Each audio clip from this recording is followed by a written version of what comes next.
Yo mga idol, kumusta? Mandrag mga sports, sabi nga pala ating pag-usapan, Barangay Nibra, tatlong player na posibleng matrade at Greg Slaughter. May pag-asa pa nga rin sa upunan ng Barangay Nibra. Pero bago nga yan, kung bago pa lang sa aking channel, huwag mong kalimutan subscribe at i-click ang notification bell para like ang updated sa ating dito sa upload natin. So pagamat ngayong week pa lamang po, mukhang abala pa rin ang ating head coach na si Coach Tim sa paghahanda ng ating national team ng Gilas Pilipinas. Masasabing grabing handa pa nga rin ang mas kinakailangan ni Coach Tim dahil sa November 28 na nga rin ang mapapalaban ng ating national team ng Gilas Pilipinas.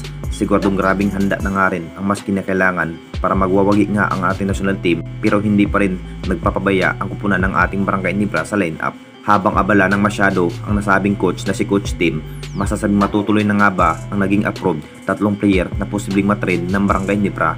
Ang balak pa rin ng SMC dito mga idol. Ang gustong bibitawan ay walang iba kundi si Jason David at Raymond Aguilar at Buntis Mal. Talagang final decision na nga rin ng Barangay Nibra management yung hindi gaanong makakaambag sa upunan ng Barangay Nibra ay posibleng matrade ngayong season at papalitan ng husay at bagong player. Sapat na nga ba ng ating Jinkings na matrade itong tatlong player ng Barangay Nibra? At ayon pa rin sa mga source mga idol, final decision na nga rin na maaalis sa lineup itong si Jason David at Buntis Mal at Raymond Aguilar. Siguradong magbabago nga ang magiging sistema ni Coach Tim. Lahat ng players ay makakaambag sa bawat laban dahil pinagplano na rin huhugot ng star player para mas mapapalakas pa ang magiging chemistry ng ating Jinkings kapag matutuloy na maaalis at papalitan ng bagong star player ng ating Jinkings. At dito na naman tayo sa isa pa nating balita, Greg Slaughter. May pag-asa pa nga ba na makakabalik sa upunan ng Barangay Nibra? Alam na nating lahat mga idol, masasabing may big man nga na gustong makakabalik sa upunan ng Barangay Nibra na si Greg Slaughter mga idol. Matagal na nga rin hinahangad na dagdagan pa ng isa pang big man dahil hindi pa rin makakabalik itong si Sistan dahil may kontrata pa nga rin sa upunan ng Tira Permajip kung bakit hindi pa rin nakuha ng ating Barangay Nibra. May inamin na nga rin si Greg Slaughter mga idol na gustong makakabalik sa upunan ng Barangay Nibra.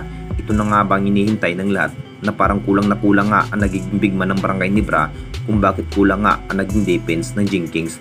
Si Japet Aguilar pa rin ang parang nagpupursige sa buong laban.